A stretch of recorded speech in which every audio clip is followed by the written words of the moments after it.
So I definitely appreciate your comments, your concern. We share the same concerns that we didn't know what we didn't know when this project first started. We, again, very transparently said that we thought that the 4 years was very aggressive, and we found that to be extremely accurate. The original estimate of the 8 years is the new estimate of 8 years. So we do believe that the original estimate and the thought that went behind why the guesstimate of the timeline for the project was what it was, and now that we've dug into our system and we see where we are with our data and our resources, that we were accurate, and it is going to take the 8-year period.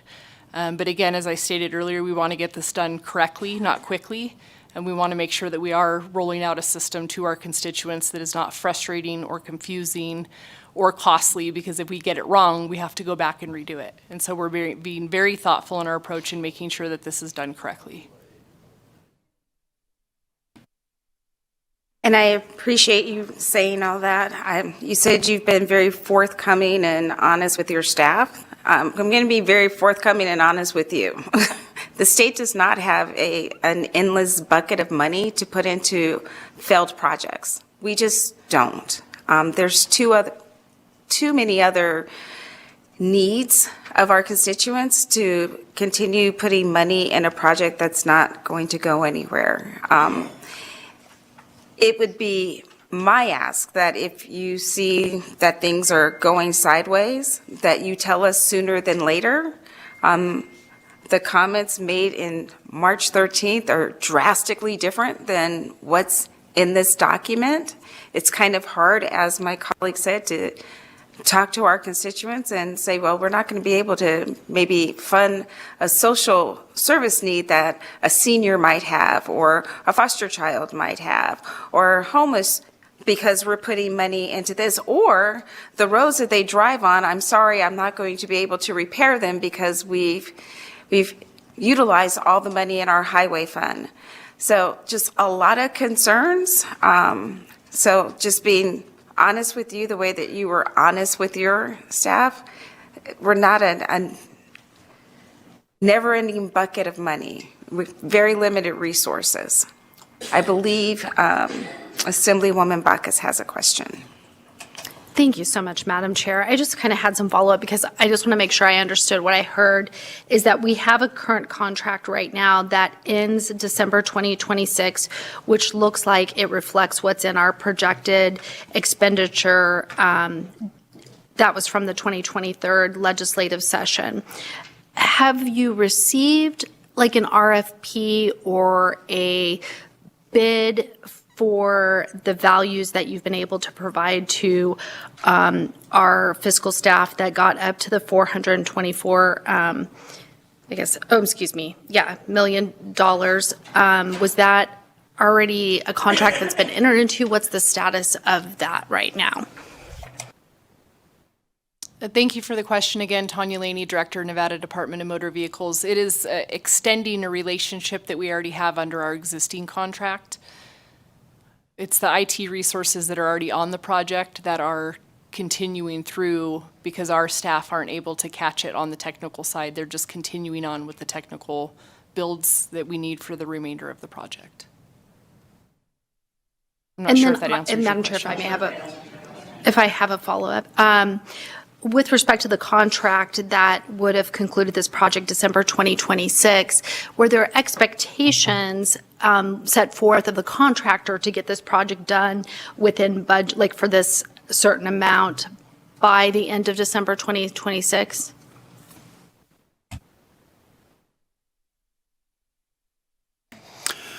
Thank you for the question. For the record, Robert Kalin. I'm Senior Advisor for the DTE effort. The current contract with Slalom is for IT effort. It isn't for specific deliverables. And the reason that the contract was structured that way was because when we entered into the work effort, we did not know what we didn't know. We didn't know all of the size and the scope. And that's what we've been discovering over the last 2.5 years, particularly around the AMVA integrations. And so the additional efforts that will go on from in fiscal year 26 through 29 reflect continuing work from that group, plus, as Administrator Lennon said, the augmentation to cover what we had expected our staff to pick up.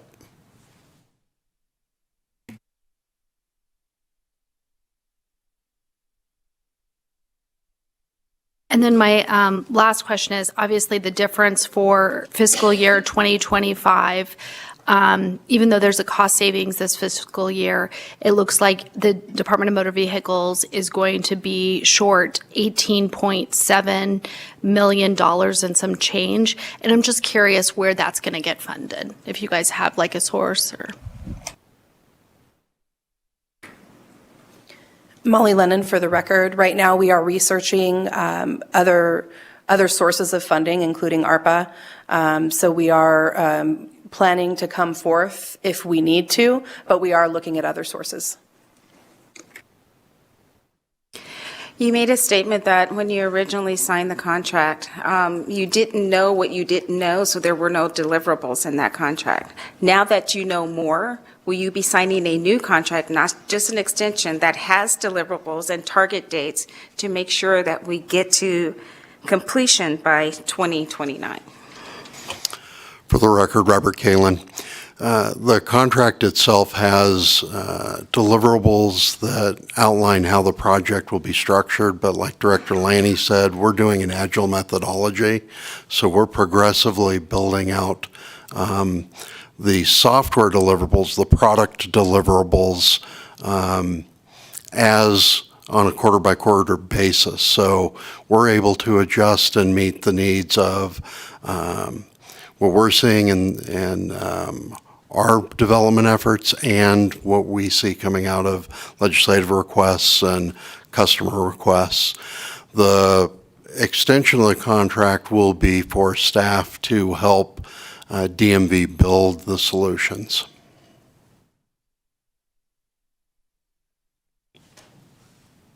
So that was a long way of saying no.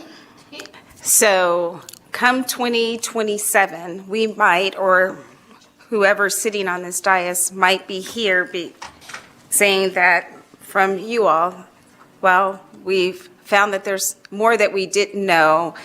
We didn't have a contract that held the contractor to any deliverables.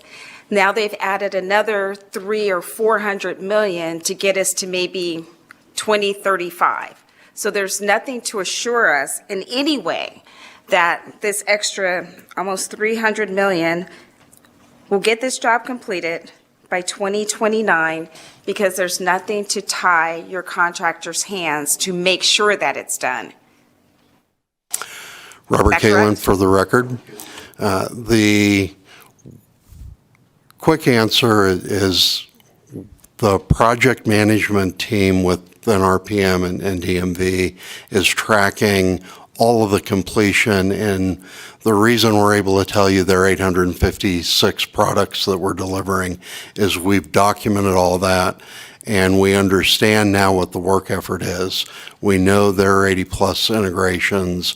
We know there's data work, there's financial work. We've gotten all that defined, and we're actually tracking percent complete down to the product level.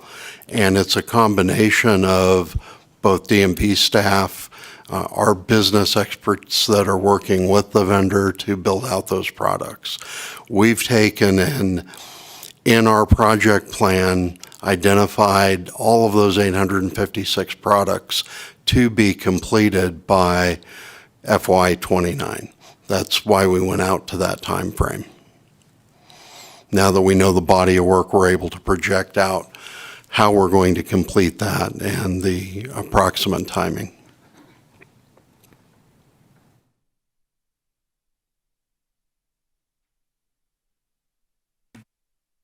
Okay, members, any other questions? Senator Dondero Loop. Thank you very much, and I appreciate all the information today. I'm not going to reiterate all the years that we've been discussing this, but what I would like to ask is that we have very described timelines given to us so that we can hear what's going on if we give you this funding, so that you come back to us at, monthly, quarterly, we can decide on the intervals, that you come back and say, this happened on the timeline.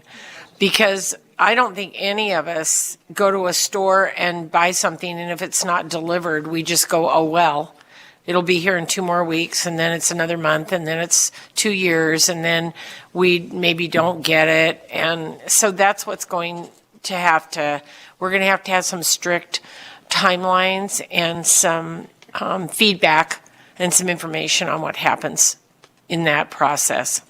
Thank you. Again, Tanya Laney, for the record, we provide an LOI to this body already. We can absolutely add the timeline and where we are on that timeline and what's been released as part of that. So you can see that we're meeting our releases as planned through the end of our timeline. And I appreciate that, mostly because I want to make sure the vendor's following through on their timeline. I mean, if that's truly the problem, I've been in that position, right? Even as a teacher. If I just didn't hand out report cards till I decided to hand out report cards, that'd be a problem. So I'd appreciate following those timelines.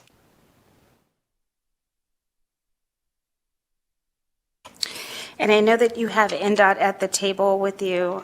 At the beginning of this, I stated that I wanted to hear items 88 and 91 while you're all there together at the table. So can you guys stay here?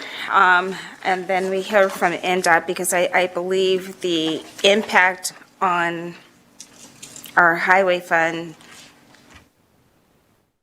is going to be an issue for both. So please don't leave.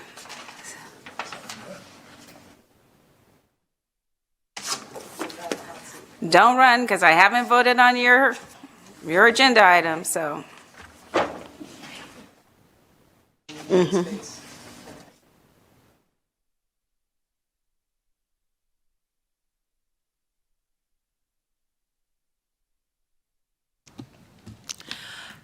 Tracy Larkin Thomason, Director of NDOT, for the record. I'm not exactly sure where to start here, but I'll start off as if I was going to ask you about the questions,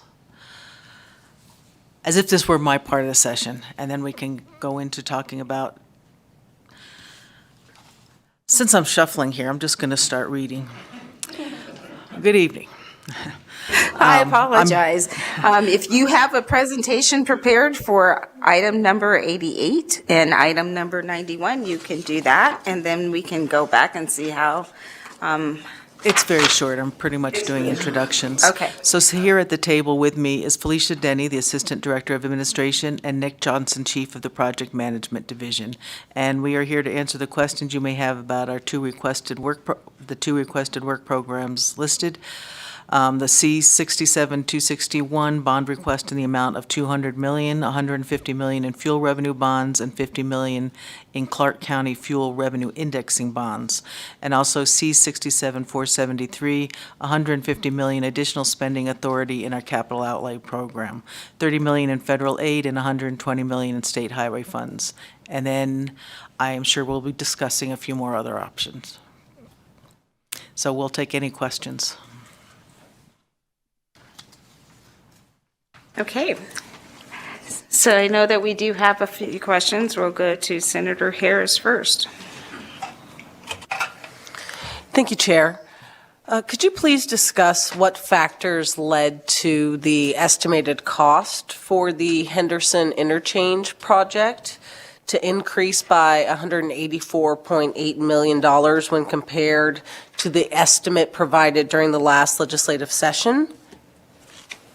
A big portion of what has been happening, and not just with the Henderson Bowl, but with our projects across the thing, is there has been a dramatic increase in construction costs, primarily with asphalt, concrete, and steel, some of the main ones.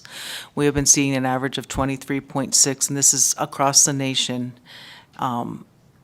inflation with, across the board on there.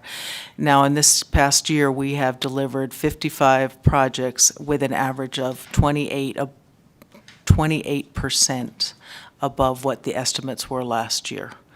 I mean, we have adjusted our estimates across the board, but we have seen an additional $153 million spent on projects this year than was anticipated last year.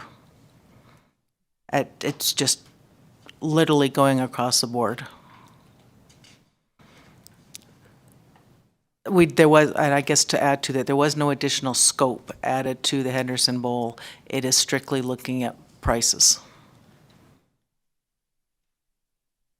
Okay, so would it be fair to summarize your response that this $184.8 million jump is an increase in estimated costs of supplies that has changed between the beginning of the legislative session and now? Yes, ma'am. Tracy Larkin for the record. And Nick is our project manager overseeing that part. He can go more specific. Now, the Henderson Bowl specifically is an alternate delivery design build. We do not have the final estimates, which is why we're still showing a range. Those will be in, we should have those final estimates by the end of May. The RFPs are back due the submittals are due the beginning of next month. Okay, great, thank you. I have one additional question, Chair, if I might. Thank you so much. How would the Henderson Interchange project be funded if the $150 million from 2024 Bond Authority is repurposed to the I-80 USA Parkway project? We are still going, oh, I'm sorry. I want to make sure I'm reading the right answer on there for the prepped. It's now. And your name for the record, I'm please. sorry. Tracy Larkin for the record. And the Henderson, it's slated to begin in the fiscal year 2025. And with bonds, when they go out, they have timelines. And to be expended, and we strive to have the bonds funds available when needed, but also not to make interest payments earlier than necessary. So we have chose to use projects that are underway to ensure that we expend the bond within the time frame. The 2024 bonds are being used as follows. The state bond, $100 million. We're using on the US 395 North Valley is currently $96 million of that, the state bond. And the Henderson Interchange right now, the preliminary engineering portion is using $4 million of it. The FRI bond, the $50 million, is all right now on the Tropicana project. So it has more to do with the timelines of the activities of each project.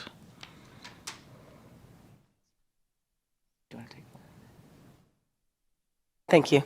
I'm going to, maybe I wasn't clear in, how I asked the question, but the focus of the question is about how to fund the interchange project if we were to give the $150 million bonding authority, if it was repurposed to the USA Parkway project. How would that interchange project be funded under that scenario?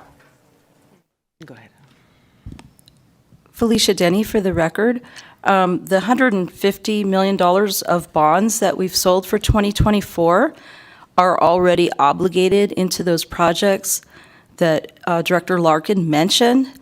So if we were to attempt to pull the funding out of those projects, we wouldn't be able to complete them without filling that hole.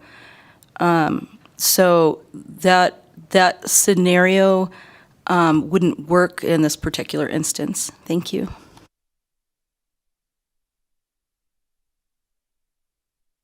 Okay, thank you so much.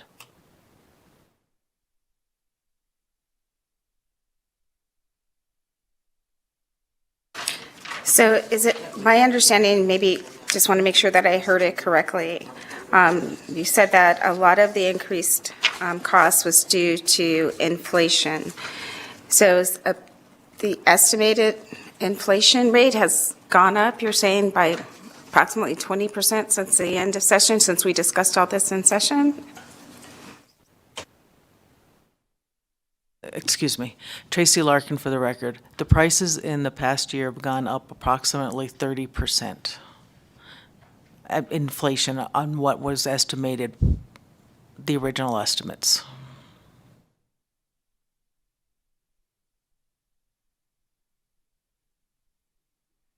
When we do the original estimates and looking at a project, it goes in, and then prior to a project going out, as it nears the point where we're actually going to put it out to bid, we review the estimates again to make sure that it's current, more current, and then put it out. These bids are coming in at 30% more. Our estimates have been raised, but they are costing us about approximately 30% more, an average of 28%, as we've been tracking them over the past year.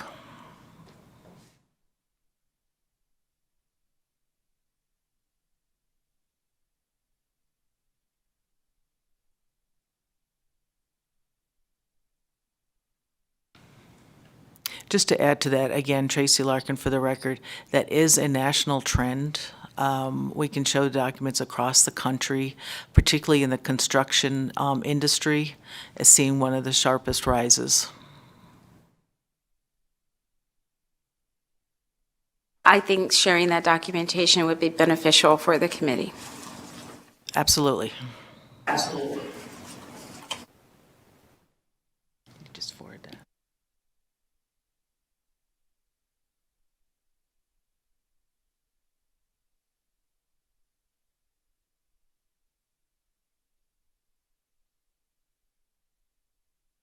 If you could you just provide us an update for the Henderson Interchange project in general and the Flamingo retaining walls and sound wall reconstruction? Good evening, ma'am. Sorry. Let me just give you a little more, sorry, just to set you up for success.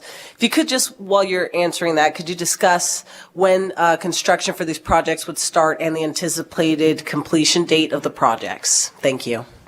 Well, good evening. For the record, Nick Johnson, NDOT Project Management. So I'll start with Henderson. It's a design-build project, and I think as Director Larkin alluded to, we're in the procurement process right now, and we should be receiving proposals at the end of this month and reviewing them over the next month or so, and then going to our transportation board hopefully this summer for award of that project. Now, considering that timeline, construction I could see starting here towards the latter part of the year, early next year, and it's about a 3 to 4 year construction window. So we can anticipate completion somewhere in mid 28 to early 29 for Henderson. In regards to the Flamingo Walls project, that project is on the 515 or the I-11, and it's just north of where the Flamingo interchange currently resides. And there's a section on the northbound part of the freeway there where the retaining walls that are holding up the freeway is elevated through that section, need to be replaced. So that project is just focused on replacing those walls. And in doing so, it's a lot of work to, tear down a portion of that freeway in the northbound, replace all the walls, build it back up, pavement, sound walls, et cetera. That project, we're just about complete with the design work and anticipate putting it out for bids this fall or winter. Anticipating that it'll start construction next year in about a 2-year construction window. So, early 27, mid 27, we would complete construction.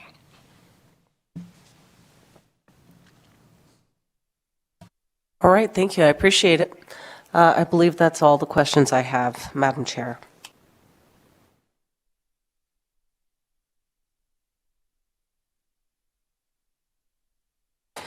So while we have you there, let's move to item 91, and then we'll go back and take a vote on all 3 of these items. Do you have a presentation put together for item number 91, the request for authority to increase the highway fund authorizations by $120 million and federal aid reimbursements by $30 million?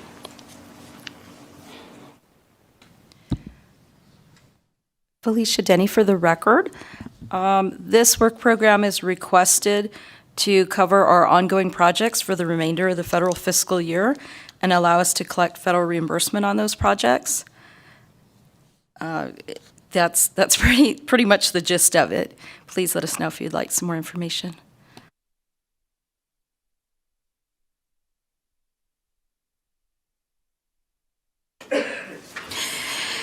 So, all three of these work programs will have an impact on our highway fund at some point, and as we look towards the future, may have a devastating impact on the highway fund. So what are the ramifications of having an unrestricted highway fund balance below the recommended 1 month operating and 1.5 months capital construction expenditures for FY24 if we were to approve this? Tracy Larkin for the record. Definitely being under our fund target balance is not where we would like to be. And right now, I know we are sitting at about 141 million. We would prefer to be at 180 million at this point, relation-wise. In the last few months, we have literally just been slowing down the program and looking at what we need to absolutely run it. There are a number of large projects that are already out in the procurement phase and moving forward. But we are looking at what we need to do to reduce part of the program going out. That's just a fact. We were starting to look at it because of some of the deferring projects because of the other, as I mentioned before, the $153 million that was higher prices than we were expecting. So it's just a continual of looking at what do we need to keep us really running, such as replacing the fuel pumps around the state. That is necessary for everyday operations. We have preservations and then just doing the balance of preservation projects and some capital improvement projects.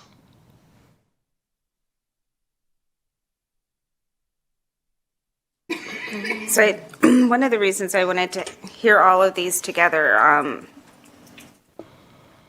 like I said, I truly believe it's going to have a future impact on our highway fund. So does the projected unrestricted balance of the highway fund include that additional $299 million increase in the cost for the DMV systems transformation efforts that we discussed earlier when we were discussing R13? Tracy Larkin for the record, no, they do not. At this point, when we were putting in our, looking at it, we've just started, we've learned about the 300 million earlier this week, and I am still just working out literally how to absorb it. When I was looking at the being under the target now, where we were slowing down with the intent that we were looking, I was hoping to break even and feeling pretty confident that we could break even in the next fiscal year. Recognizing the impact to the extending the 27% cap will have an impact. That is roughly about $20 million a year, just like I said, just rough figures. There's also, just being pragmatic and in talking with Director Laney, we're being putting everything on the table as far as what are worst case scenarios.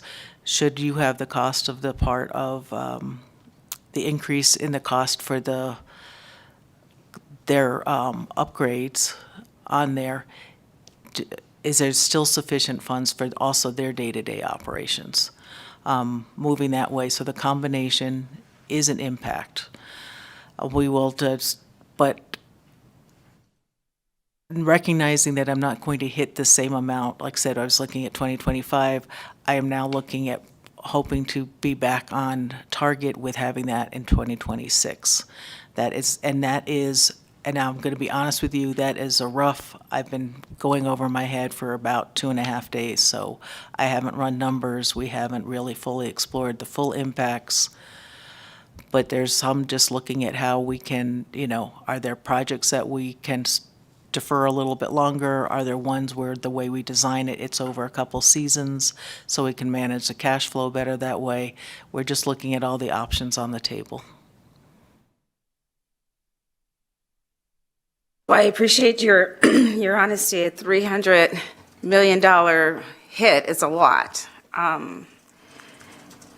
So I'm going to ask you a question, and you may or may not be able to answer it. If we were to approve all of these work programs today, it won't have a negative impact to us today, but it could have a serious negative impact to us further down the road that I may not be here when that that hits. My time in the legislature may be over, but do you see a major issue for your department and DMV by us approving all of these items today? That's why I wanted you all at the table. Tracy Larkin for the record. Long-term, I see a major problem, period, and that's even outside of the 300 million we're talking about. Just to be blunt, our fuel revenue has not increased the collection hasn't increased in 30 years. That we've been fairly stagnant, fairly level. Prices are going up. You saw prices rise during COVID. Prices are going up as they do as things go on. Revenue is not going up. The needs of Director Delaney's department, their collection, we are closely tied in, their collection is what funds our program, funds their program. Both of our services, I believe, are very necessary to the state. Transportation is a foundational thing that basically supports most other sectors. You're going to need transportation for economic development. You need it for school, you need it for education, you need it for getting places, supply chain, et cetera. Also, the services that they provide are also very vital to the state, the inspection, the regulation, et cetera. We are reaching a point, and this is not really a new conversation, but I would say it's a conversation that's reaching a critical state of really looking at how we're going to fund things going forward. And that's just a general part. I would totally agree with you. It's been a conversation that we have had every session that I have been in this body, and it's time for us to have some really serious conversations of how we change our mindset and methodology of how we fund our highways. So I would ask that you come back and help us as we have those discussions, report to us what's, those increases that you're seeing. We know that as cars are more efficient, they use a lot less gas, so people don't go to the gas pump as often, so we don't capture those fuel tax dollars. And as we get more cleaner energy vehicles on the road, some of them are not paying for the usage of our highways. So we have to have a very serious conversation about how we fund our highways. And I would love for you to come back with reports on that, of how we can address that moving forward. I know we've had conversations during interims, during legislative sessions, but I believe we are at a critical point of how we move forward here. Yeah. So, members, any other questions? We have a today problem, but we're going to have a huge problem for tomorrow. Assemblyman O'Neill. Thank you, Chair. I don't know if it's so much of a question, but a statement from my prior experience with IT. But for both the roads and DMV, NDOT and DMV, the longer we stretch this out, the costs are going to go up more and more, and it will just be compound into more expensive operations. With the approvals today, can we lock in and actually feel comfortable with the pricing? I guess that's the question, because I'm just scared of delaying this out again, and for both of the projects, NDOT, DMV, is what this will end up costing. These are major operations. So I don't see an alternative. And I understand, I do agree with the chair's comments. We are, as Ms. Larkin said, we're sort of shoveling right now, and I don't want to dig this hole any worse, but we can just by delaying. So I'll make it just a statement, Chair, then, and thank you. Assemblywoman Backus. Thank you so much, Madam Chair, and it's more just to kind of, just making sure I know what we're doing today. I think we're just looking at L78, which is to the request to transfer the 1.7 million to the required implementation cost expenditure category to support an increase in vendor services. It's probably, that's like an approximate amount. The dollars that we're looking at with respect to looking forward after the contract expires December 2026 is not really before us right now. That's something that, as I understood, the Department of Motor Vehicles is going to be doing its hard work to try to find funding to cover that shortfall that we would be facing in fiscal year 2025 before we return to the legislature of that $18.7 million in the future money after that. Molly Lennon, for the record, that's correct.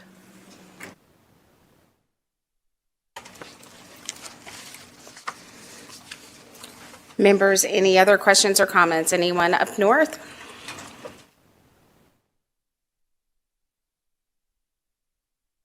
Okay, not seeing anyone. So we have heard L78 with R13 and L88 and L91. So with that, I'll accept a motion.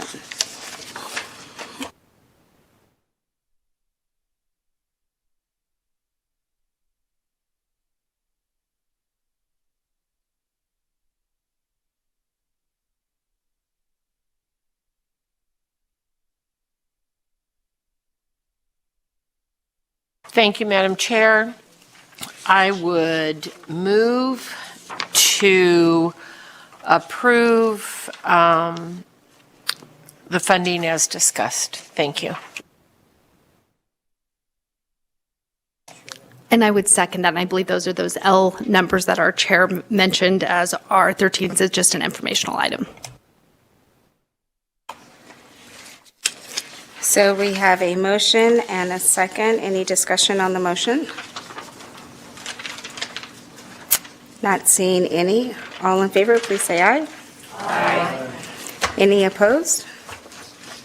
The motion carries on all three. Thank you. Thank you.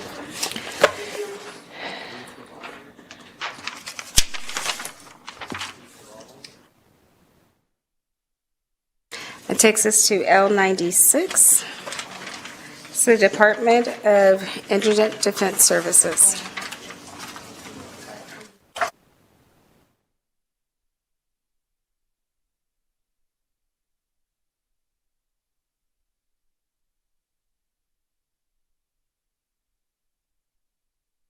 Good evening.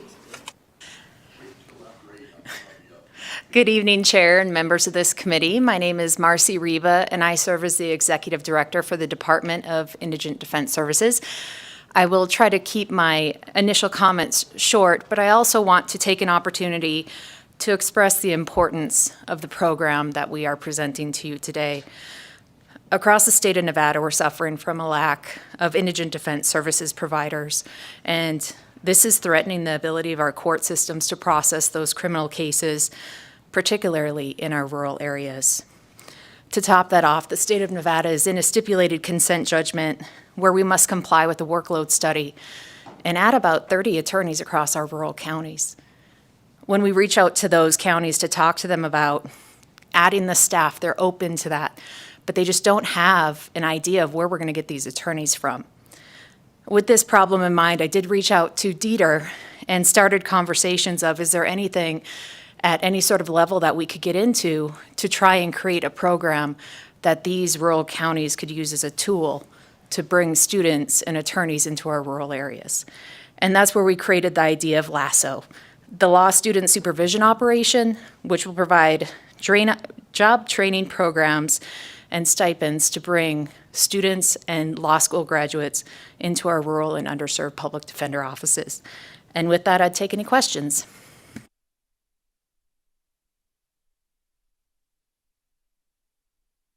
Thank you so much. I think we have a few questions for you, and we'll go to Senator Canizero. Thank you, Madam Chair. Thank you for being here and presenting this. And I think, it's always important for us to get folks interested in careers, and especially in law school, to be supporting students in doing that. But I do have a few questions about the program and how it relates to the consent agreement. So in this, there are stipends for law students to purchase training materials to prepare for the bar exam, which obviously they have to be licensed attorneys in order to do these jobs, and that's conditioned upon them accepting employment at a qualifying office in the state, with a preference for those in rural county public defender offices. So my first question is, when it's accept employment, would it be sufficient for somebody to take on a job and then leave that job a couple weeks later? Would they have to reimburse the state for those expenses? Or is there some sort of minimum obligation where we are saying not only would you have to accept employment, but then you would have to fulfill a term of that employment, so that we aren't in a position where we're paying for these materials but then not actually getting the public defenders? And then the second piece of that, for that same portion of this, is that it seems that there's a preference for the rural county public defender offices, and this is going to be probably a similar question for many of the pieces here. Obviously, in the Davis consent judgment, we are talking about rural communities who are not providing appropriate indigent defense services. And so if it's merely a preference, are we also talking about then, if nobody wants to go to the rural communities, we're just going to be sending people into Washoe and Clark County, which do not have those same issues. Not that it's not important to have good public defense there, but they just don't have those same issues and what is being addressed with that consent judgment. Thank you. Marcy Reba for the record. I'd have to disagree, starting with the last part, that Washoe is not struggling to fill their offices. I've had conversations with the public defender as well as the alternate public defender that they have open positions. So I'm sorry. Let me interrupt and let me clarify. It's not that they aren't struggling, and that's not the point that I'm making. The point that I'm making is that the Davis stipulated consent judgment applies to very specific counties, does not, for example, apply to Clark or to Washoe. So if we're talking about establishing this program with the idea that we're going to be working towards accomplishing the goals of that consent judgment, then that's not negating that there might be across every county, including Clark County, issues of recruitment and retention. But how is this helping us fulfill that consent judgment? Because in my mind, that really should be what we are focused on. Thank you. Marcy Reba for the record. The consent judgment is our focus. Our focus is to try to bring attorneys into our rural communities. And when we're looking at the priorities of who gets the funding, obviously the number one would be those Davis rural communities. Number two would be rural communities that are not in the Davis judgment. And if there are spots that are left over where there's an interest, it would lead to the non-Davis, non-rural communities that still have a need to provide indigent defense services. Our oversight or our grasp is not really limited to just the rurals. We want to improve indigent defense across the state. And I think that allowing these opportunities for recruitment is very, very important. Although they may train in one office, they may end up getting an opportunity for employment in another. So starting with the stipend for the bar training,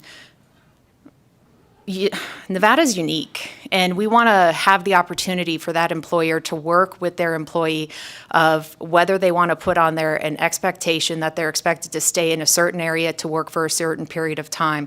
But rural Nevada has a step above what the urbans are, because we can actually offer jobs to graduate without them passing the bar, and they can work for up to 15 or 18 months with a limited license in our rural communities. This is a recent change that our department advocated for to increase the amount of attorneys that can go into our rural communities. So while they're studying for the bar, they can actually train and work in our rural communities as indigent defense lawyers.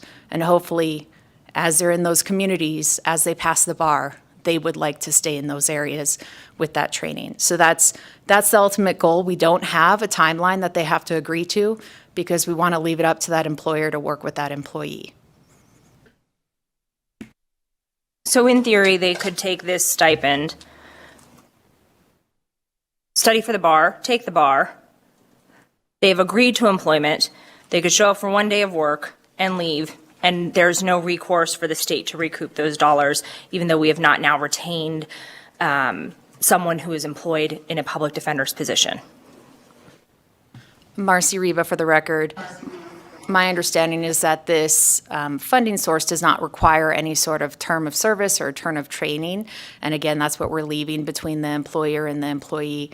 So no, there is no way for us to recoup those funds. And what would work on is that would be an agreement between the employer and that employee that we're bringing in, and we hope that they would stay in the community while they're taking that bar exam.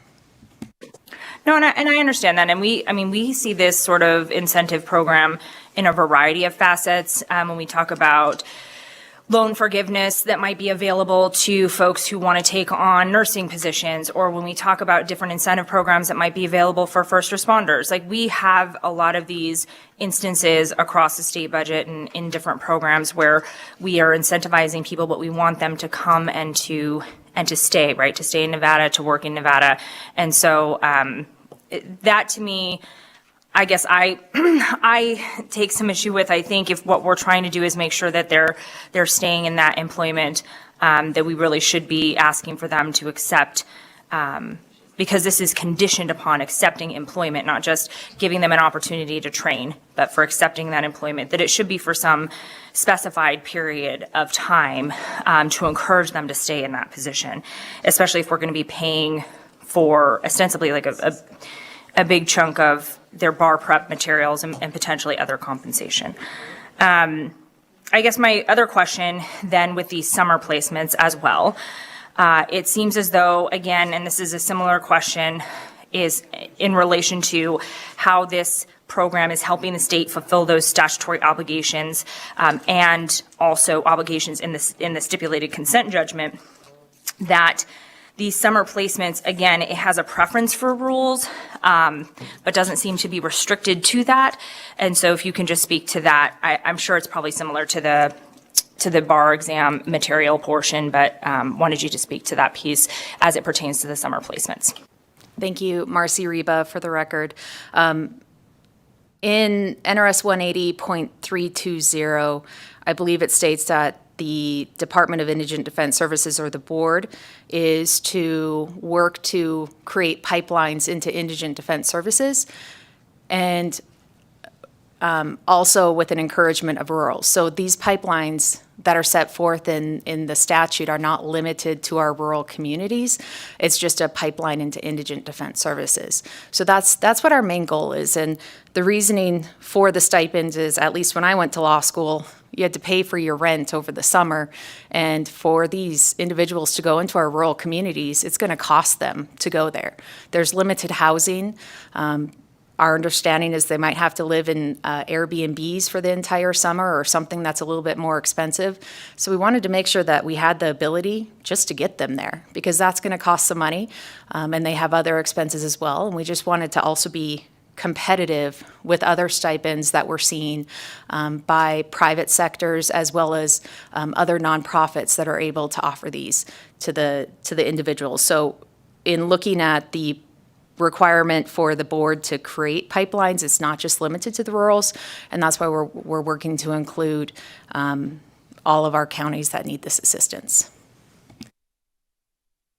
No, and I agree with the stipends. I think it is incredibly difficult, as somebody who has been through law school, is incredibly difficult when those summer months come and where you might be relying upon student aid to either stretch that or to find some place where so many places are unpaid, to try to find a place that is paid so you can afford to live. It can be very difficult. So I don't take issue with the stipend. I really do hope, I think in all of this, that we are staying focused on making sure that we're giving folks the opportunity to be in a rural community, because I do think that it is a wonderful and unique opportunity for anybody who's ever lived or spent any time in our rural communities, that it is a different experience than our urban areas, but it is really wonderful. And I think and especially in the law, the ability to provide those services for the community is substantial and probably speaks to the calling of a lawyer, right? That you want to help people, that you want to solve problems. And I think that the more that we can expose students to that or to encourage them to take on those employment opportunities, the better we're going to do in terms of being able to maintain that as a service in our rural communities, which we know we need. And so I really do hope that this preference for the rural communities is truly a push to try to get these students into rural communities and not just, we hope they go to rural communities, but we'll take them in the urban areas. That's certainly fine. But I do think that it is different to be in those rural communities. And I think could also help our students and attorneys to take on those jobs. The one thing that I would ask is that you do track should this be approved, as we are looking at the bar exam materials, which are conditioned upon employment, that we are tracking how many of those students are actually accepting employment both in rural counties and in especially these Davis counties, but then also are staying in that employment so that we're not just seeing them kind of dip in and dip out and we're sort of spending this money because maybe there's a better way for us to spend it. Thank you, Madam Chair. Thank you. Members, any other questions? Not seeing any down here. Is there anyone in Carson City with a question or a comment? Not seeing anyone there. So with that, I'll entertain a motion. Thank you, Madam Chair. I would move to fund the Career Enhancement Program for the law students. Thank you.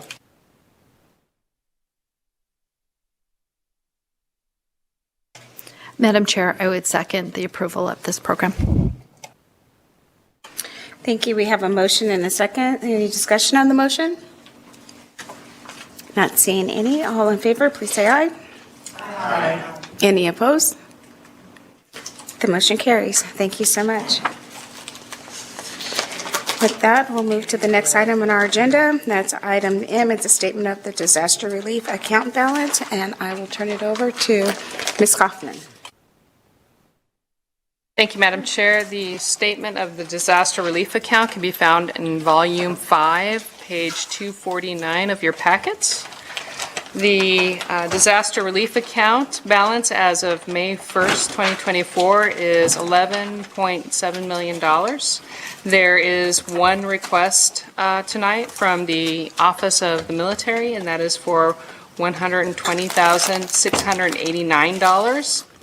If this item is approved, the balance for the disaster relief account will be $11,535,223. Madam Chair, I'd be happy to answer any questions. Thank you so much. Members, do you have any questions on the statement of the disaster relief account? All right, not seeing any. That is only an informational item. We'll move to our next agenda item, which is N. Which is from the Office of the Military, and it is the item that Ms. Kaufman just discussed that was on our agenda that will impact the disaster relief account balance. Good evening. Good evening, Madam Chair and committee members. Jared Franco for the record, CFO for DEM, and I'm here to request a grant from the DRA in the amount of $120,689 to cover expenses incurred during Hurricane Hillary last year. I hope Director Stevenson is there because this amount was lowered in BOE, and I cannot remember what the exact amount was. It was lowered too. I'm hoping she can speak on that. But I will entertain any questions you may have. Thank you so much, and she is here. I believe it was lowered to $115,892,000. 15. It's been a long day with a lot of millions. I am so sorry. 115,000. Yes. Yes. We're not talking about DMV, so we're not in the millions anymore. I'm sorry. It's been a long day. $115,892. That's the corrected amount, correct? Yes. Okay, thank you. Members, any questions? Not seeing any, I'll entertain a motion.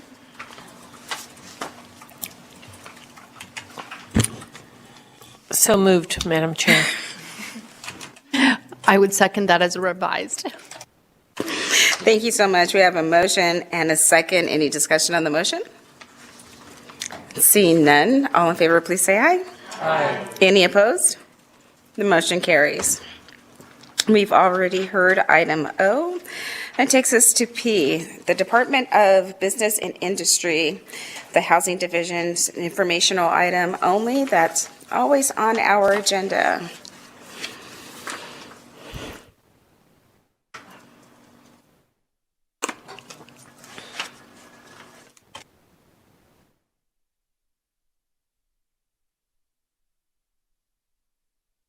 Good evening.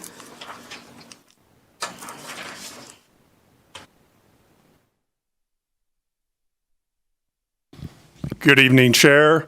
Monroe Moreno. For the record, Steve Acroft, Administrator of the Nevada Housing Division.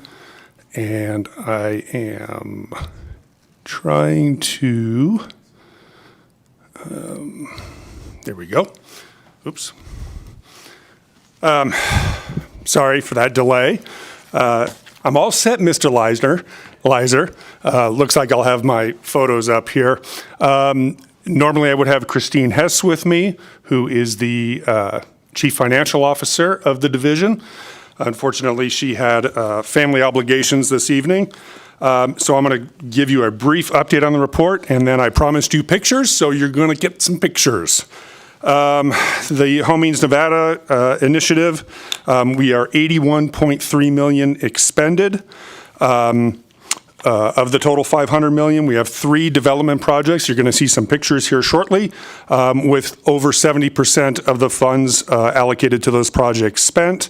3 land projects are fully expended. We have 2 projects anticipated to financially close this month, Golden Rule and Decatur and Rome. Our homeownership program, we have now paused because I should say the division's homeownership program, we have now paused because we're full up with reservations and have 78% of that funding expended. And with that, I will start to show you some slides, and hopefully this comes up. Can you see that? Okay, perfect. Oh, Yes, thank you. I was looking over here. All right, this is the WHA project in Carson City. You can see this photo was taken in October of '23. This was taken last week, and you can see houses being built. This is just south of Carson City here, just south of Highway 50 on the Stewart Indian Colony. This is the West Care project. That just broke ground last month, so they'll have a contractor starting May 7th. This is the Sierra Flats project here in Carson City, again taken in October.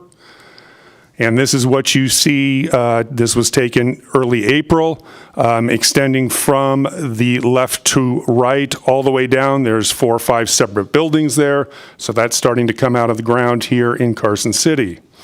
This was the Ridge at Sun Valley project. And that was October. This was April.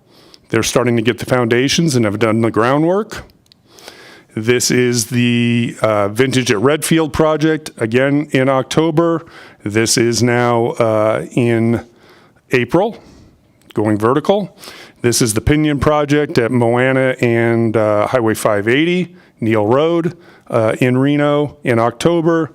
A lot of groundwork has been done, foundations being poured, again in April. This is the Marvel Way development in October, and here you can see phase 1 is completed and phase 2 is going back.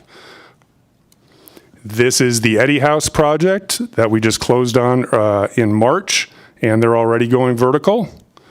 This is here in Carson City. This is the Eagles Landing project in October. Here it is in April. This is Dick Scott Manor from the Reno Housing Authority. And this is Dick Scott Manor in March. And my guess is that this will be the first project that will actually have a ribbon cutting / grand opening using these funds, just because of the progress on it. And it's a small project. This is the CARES campus in Reno. And you can start to see things behind the quick space outhouses there that they're starting to go vertical there on some of the projects. And that, oops, I got real small.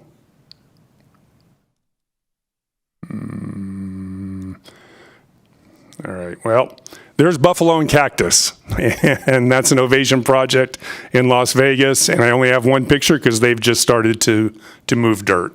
So with that, hopefully that's some entertainment that you've been lacking today, and happy to answer any questions. We definitely appreciate the entertainment. Members, any questions on this informational? Not seeing any here. Any questions up in Carson City?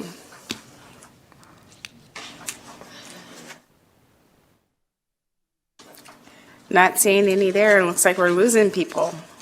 All right, so I will thank you for hanging out with us all day and into the evening. I wish you a safe drive home, and we will see you in June at our IFC for another update. Perfect. Thank you. All right. That takes us to Q. We heard in public testimony almost 12 hours ago comments on the Kenny Gwynn Center. However, it was scheduled to be on our agenda, and I apologize to our staff who had to wait all night to give this informational. But good evening. It's good to see you. Good evening, Madam Chair and members of the committee. It's great to see you. I know it's been a long day, so we'll be quick with our informational items. For the record, my name is Michael Stewart. I'm the research director at the Gwynn Center. And as you know, the Gwynn Center is a independent, nonpartisan policy research center that seeks data-driven policy solutions as well as well-researched best practices in numerous topic areas. We want to thank you for your support of our affordable housing study that this body approved last month, and we greatly appreciate your excellent comments, suggestions, and ideas that you provided to us at the last meeting. We are in the beginning stages of this work and are looking forward to providing you a final report containing well-researched, data-driven policy recommendations for your consideration prior to the 2025 legislative session. Now, as a follow-up to the meeting of last month, you requested further information regarding our plans for stakeholder engagement, an update on the progress of this study, and any anticipated changes of the scope of work based on your comments and suggestions. And I'm pleased to be joined by Meredith Levine, our Director of Economic and Fiscal Policy, who is serving as a principal investigator for this study. And she has joined you down in Las Vegas to review this follow-up information. And if I may, Madam Chair, I'll turn it over to Ms. Levine to share this requested information with you at this time. Thank you. Thank you so much. Good evening. Good evening. Meredith Levine for the record, and thank you again for inviting the Gwynn Center back to update you on the progress of our project.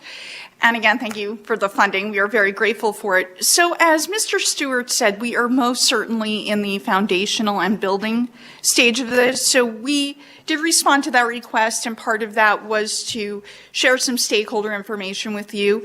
We are building that out. And so, a couple weeks in, we don't want to commit any stakeholders to the record. That's the first thing I want to mention, because stakeholder engagement was such a vital and vibrant part of the conversation that we had back in March. And so I really want to start there and talk just a bit about that, which is to say that we shared and then we have updated you intermittently with some additional information. That is what we're calling a continuously updating list. And then what we're doing is, as we've reflected in the scope of work, is build out that stakeholder engagement strategy. So part of that, of course, is to conduct the focus groups, conduct the community listening sessions, do one-on-one interviews, and we've also added a survey. So we are trying to get as many voices as possible because we heard from, for example, Mr. Yeager about, seniors, people 62 and older. We have people who need supportive issues regarding housing. And so, as we think about the different communities that are affected by housing, we said in the previous meeting that every Nevadan is affected by housing. And so that is something that we want to be sure that we are hearing from everybody, and that will ultimately inform the next part of the report. And so, again, we've built out that stakeholder and we elaborated on it within the scope of work just so you have a sense of it. But before I kind of transition to what I think is probably the meat of the report, which is the policy analysis, which is this, it's sort of the transition, which is the redefinition. So we had a question come up, and it was a wonderful question in the previous meeting, which was, is this affordable housing? And we said, no, it's housing affordability. We did clarify within this scope of work that we have expanded into the question of housing affordability. And the reason we're doing that is if you look at Chapter 278 of the NRS, there is a very clear definition of what affordable housing is, and that would probably not reflect the scope that would affect housing for every Nevadan. And again, this will not solve housing for every single Nevadan, but we want to make sure that as many groups can benefit from the policies that we propose within this report that we formulate. So again, that's sort of the transitional piece. And then going into it, what we've also done is elaborate on what we intend to do with the policy piece, because that's something that's going to be helpful to you as you move into the next session. And so what we want to do there is coming in from the stakeholders, what are the barriers? So we take the barriers and we identify them, and then we look at some of the policy solutions that have been proposed and implemented, enacted, et cetera, in other jurisdictions, see how well they've proven, talk about those demonstrable results. Next, we move on to what can be done here. Has it been done here before? How does it intersect with policy at the state and local levels? And then finally formulate that set of actionable recommendations that will ultimately conclude in a report for you in a timely fashion in advance of session. And with that, I'd be more than happy to take questions, as would Mr. Stewart. Thank you. Thank you both so much. Members, do you have any questions on this informational item? And I thank you so much for coming back with more information from our last IFC meeting.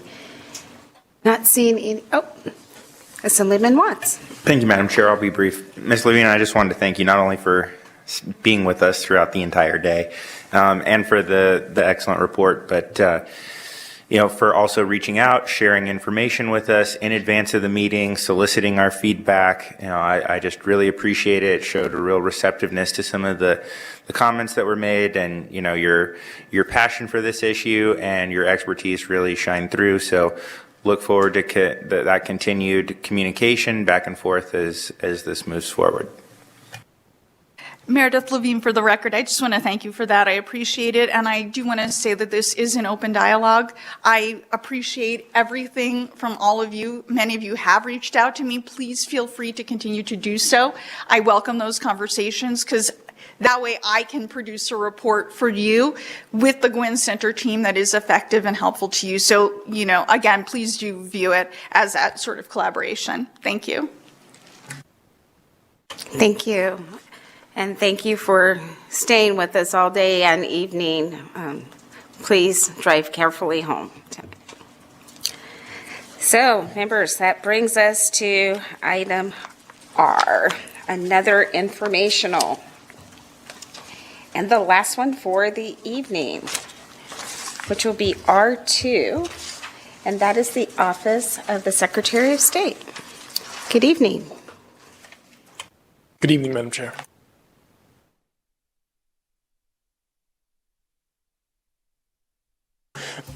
Okay. I'm sorry, you can start anytime you want. Great.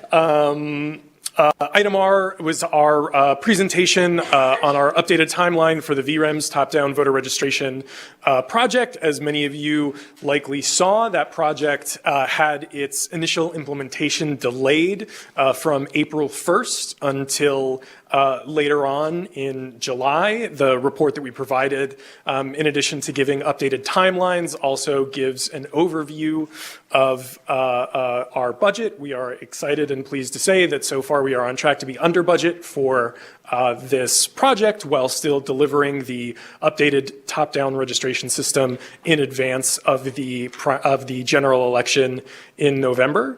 If any of the members have any questions about this report or the project, we are happy to answer them.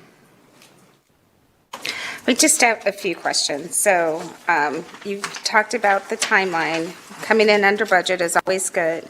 But can you give us just a little assurances that the system will be fully operational by the revised go-live date? I believe it's July 31st? Yes, Madam Chair, and I apologize, Gabriel DeCara, Chief Deputy Secretary of State, for the record. So we know that first, let me say this delay was requested by the clerks who are participating with the VREMS project.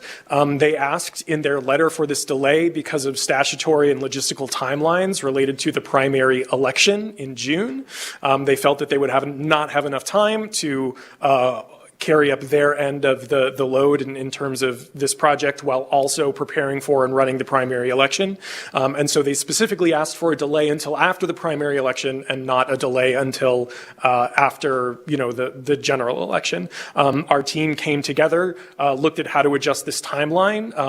The state team is stepping up and conducting some of the testing, for example, that would have fallen to would have been on the plate of the clerks. And so in terms of assurances, I can tell you that this project is not just a priority for the secretary and our entire office. Moving to a top-down voter registration and election management system is one of the most important things that we could do for election integrity and security in the state. So it is something that we are moving forward with every possible resource that we can. Thank you for that. Sometimes our constituents feel like they're not being heard, but your constituents, the clerks, made a request, and sounds like you listened to them to make life a little easier for them just to get through this primary. And with that, you have the assurances that the plan won't have any further delays for completion because there wasn't a work stoppage on your end. You were simply addressing a request that came from the county clerks. Yes, Madam Chair, Gabriel DeCara, for the record, that's correct. And I want to say that, as you have heard many times today, I know we don't live in a perfect world, so I can't put my hand on the Bible and say that every single one of these dates is going to be when every single one of these deliverables happens. But again, this top-down system is vitally important. There's one news item that I wanted to draw this committee's attention to. There is a vendor, an election management and voter registration vendor, VOTEC. 12 of our rural counties are on VOTEC systems. Last week, a news story broke that VOTEC was reaching out to all of their customers in Texas and asking them for a one-time 35% surcharge because the company was in financial distress. Obviously, that is not ideal. If, for example, the voter registration system for 12 of our counties, if that company was to suddenly go under, they would be in a difficult position. It would have very real logistical and security. There would be very real concerns there. So it is vitally important that we move to this new system. We're very confident with our vendor, NoInc. The secretary has been in touch with their CEO on a regular basis. Our project team is in touch with their team every single day. We know and we've heard concerns from people that why would you do this before a presidential election? And frankly, the answer is we're doing this because it's a presidential election, because this election is so important, and moving to this new system is really vital for election integrity in Nevada. Well, thank you for being open and forthcoming about that situation. So July 31st, we definitely need to go live. a 30% surcharge after the day we've had just does not sound wonderful at all, so. Madam Chair, if I could just very quickly, Gabriel Takara for the record, none of the counties in Nevada were approached for this surcharge, which we are grateful for, but again, that is not the sign of a company that's feeling good.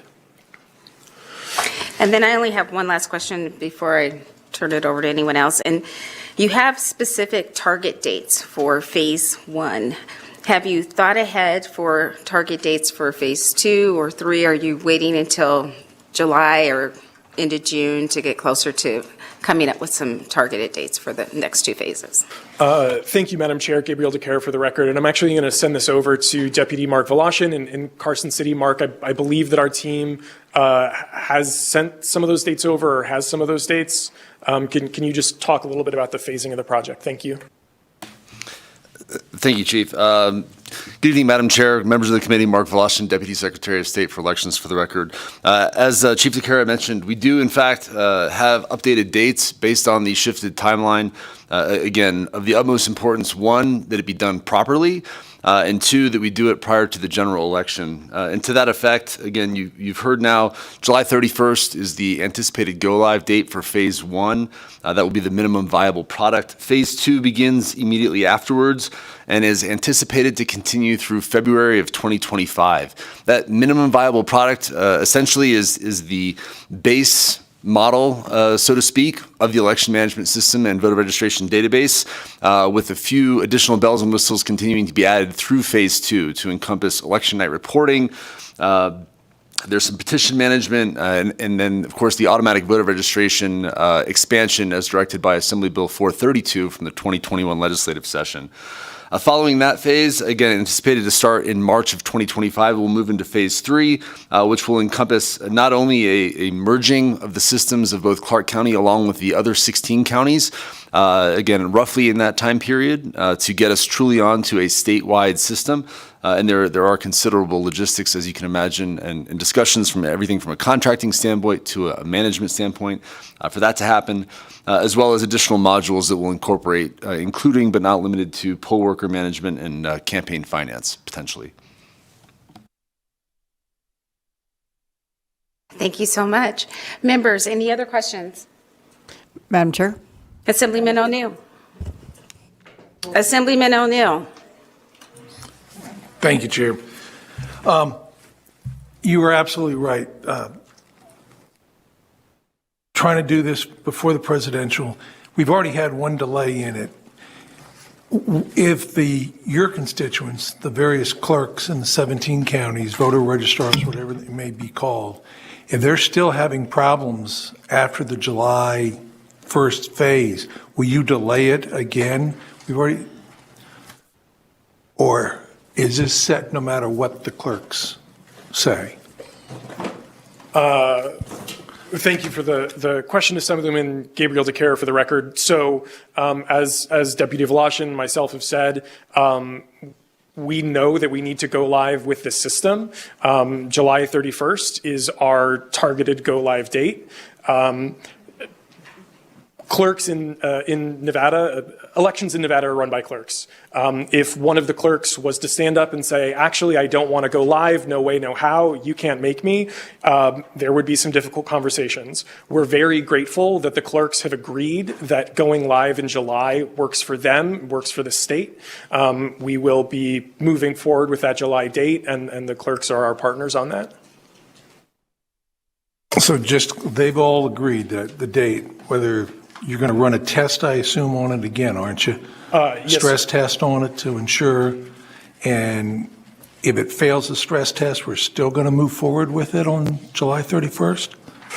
Thank you for the question, Assemblyman Gabriel Takara, for the record. So there will be a series of mock elections between, frankly, between now and between the actual go live.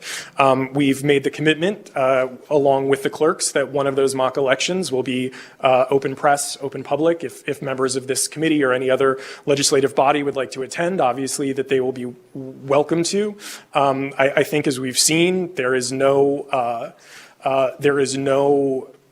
IT project that goes perfectly, but as Deputy Voloshin said, going live with our minimum viable product, having a product where the clerks can register voters, fulfill all of their statutory and regulatory duties, run an election, that's our top priority. So that's not to say that everything will be perfect or that some things won't require change, but we will deliver a system that can go live on that date.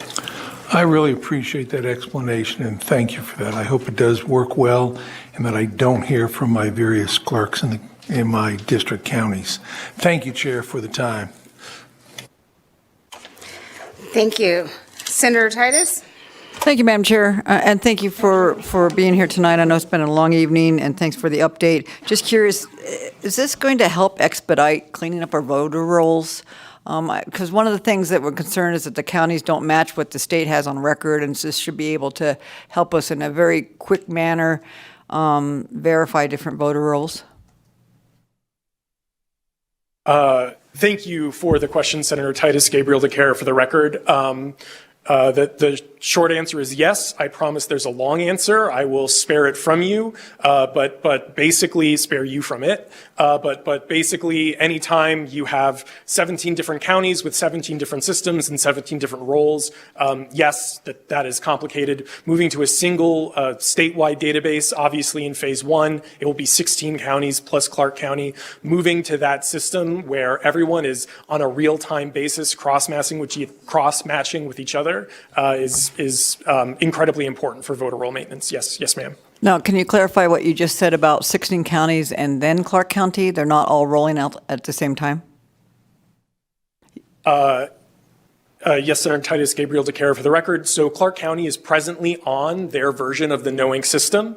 They are running their version of the system already. So what we are doing is bringing together the other 16 counties into a statewide system that will be set up to exchange data with Clark County.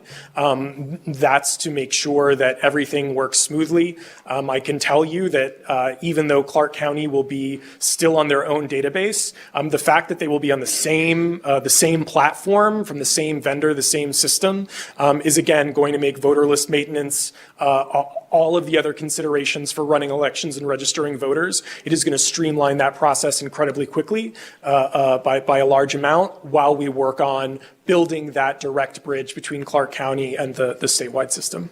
Thank you for that. So ultimately, we'll be able to quickly know that a voter registered in Clark is also registered in 3 other counties, and they'll be cross-matched, and you'll be able to detect that? All right, thank you. And yes, so they're going to be able to far more communicate? quickly than now. Those systems will Yes, communicate? directly. Okay, all right, that's what I'm after. Yes. Thank you. Thank you, Madam Chair.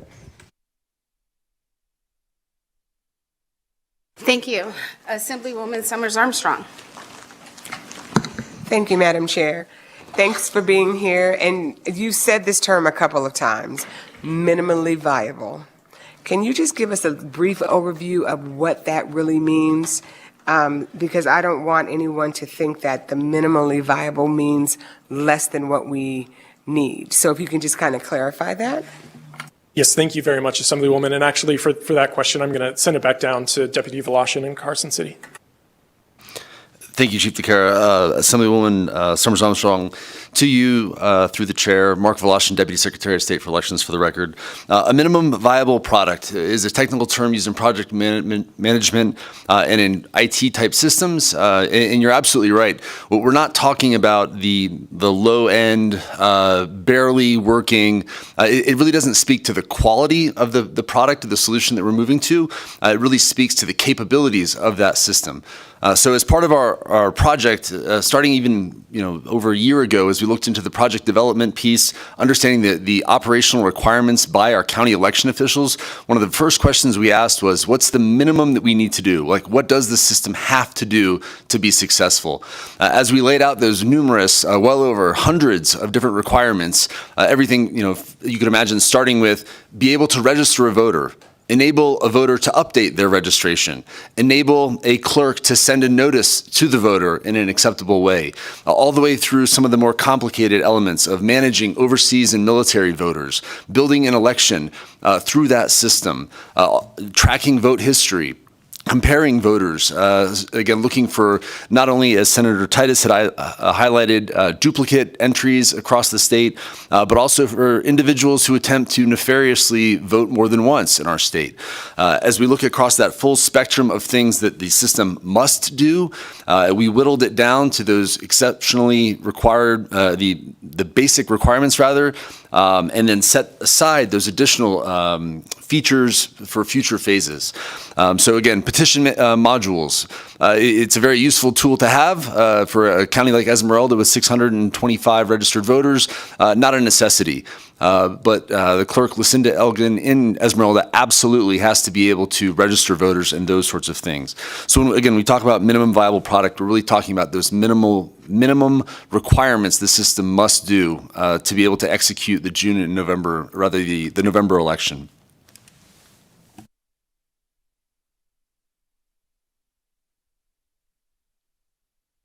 Good evening, Chairwoman and members of the committee. Cisco Aguilera, your Secretary of State. I think it's important to understand there won't be a surprise to the clerks at the last minute to know there's an issue. We are in constant contact with every single clerk. We know their situation in their local county. We know the dynamics they're facing, and we are working with them every day to ensure that this system is ready to go and live on that date. Thank you. Well, seeing no other comments, I thank you for being here tonight. Sorry that it was so late, but we had a very full agenda. Thank you. And members, that brings us to the last item on our agenda for tonight, and that's public comment. I don't believe there's anyone here to make public comment. Is there anyone in Carson City for public comment?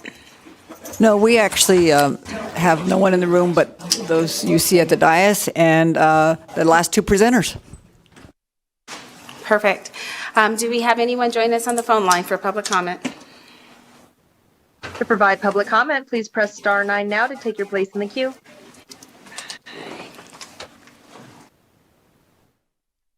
I'm going to thank you guys. Chair, the public line is open and working, but there are no callers wishing to provide comment. Thank you so much. I'd like to thank the members that decided to stick around for the entire meeting and do the job that they were elected to do for their constituents. But more importantly, I'd like to thank our staff. They are amazing for being here this entire time, and we couldn't do this job without them. If you want to. Thank you, Madam Chair. Really quickly before we break, I do also want to thank all the members today for showing up in person and not being on Zoom. I think there has been, for these interim committees, an inclination for members to appear on Zoom, which I don't think is as useful. And particularly want to thank Assemblyman O'Neill and Senator Titus, who were the only two members of the minority party who have stayed through the entire meeting. So thank you for being here and doing the job that you were elected to do. Appreciate it. So with that, this meeting is adjourned.